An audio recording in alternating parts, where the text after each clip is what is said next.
Vote দিব কিসে? গজারিয়ার মাটি। পলাশের ডক্টর আব্দুল মঈন খানের ধানের শীষের নির্বাচনীয় প্রচারণা ও লিফলেট বিতরণ ও গণসংযোগ। গজেরি ইউনিয়ন জয়পুরা ৪ নং ওয়ার্ড পাড়া মহল্লায় অলিগলির বাড়িতে গিয়ে নারী পুরুষ তরুণ যুবক বৃদ্ধদের কাছে ডক্টর আব্দুল মঈন খানের সালাম ও ধানের শীষের ভোট চেয়ে লিফলেট বিতরণ ও গণসংযোগে উপস্থিত ছিলেন মোহাম্মদ কামাল মিয়া, যুগ্ম আহ্বায়ক পলাশ থানা যুবদল ও সাবেক মেম্বার ৪ নং ওয়ার্ড জয়পুরা, মোহাম্মদ খোকন মিয়া, সদস্য পলাশ থানা যুবদল, আবুল কাশেম মৃধা, যুগ্ম সাধারণ সম্পাদক পলাশ থানা কৃষক দল, মোহাম্মদ মাইনুদ্দিন, সাধারণ সম্পাদক ৪ নং ওয়ার্ড বিএনপি, মোহাম্মদ ইউসুফ মিয়া, সভাপতি ৪ নং ওয়ার্ড যুবদল, মোহাম্মদ কিরণ মিয়া, সাধারণ সম্পাদক ৪ নং ওয়ার্ড যুবদল, মোহাম্মদ বকুল মিয়া, সিনিয়র সহসভাপতি ৪ নং ওয়ার্ড যুবদল।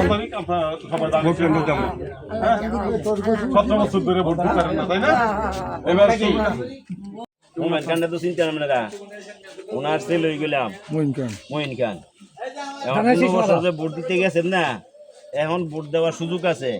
একবারে হুইল চেয়ার দিয়ে গিয়ে হইলো ভোট দিতে পারবেন, বোর্ডের কেউ বিঘ্ন ঘটানোর সুযোগ নাই।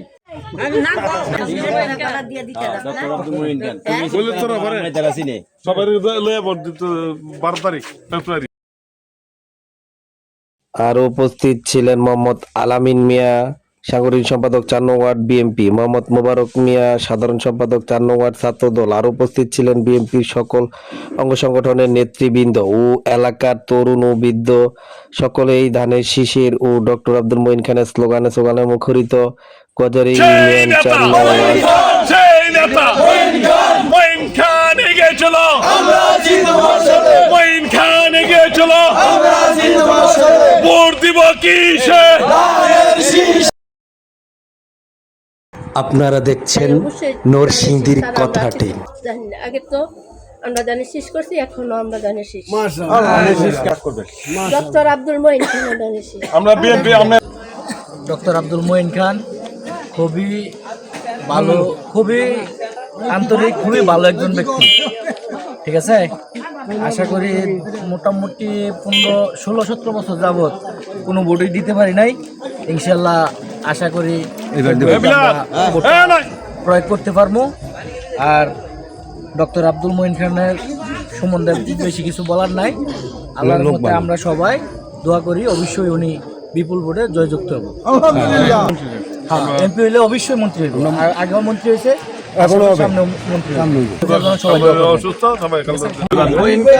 মঈন খানের যে ওনার মতন পার্কে দ্বিতীয় কিন্তু ব্যক্তি, দ্বিতীয় লোক থাকতো তাহলে আমরা বিকল্প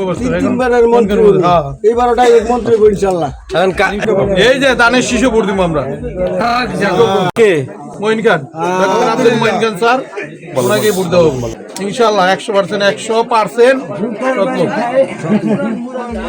আমি সবাই আমরা সবাই একজোট, ধানের শীষে দিব ভোট, ধানের শীষে দিব ভোট। সেই নেতা খান এগিয়ে চলো, ভোট দিব কিসে?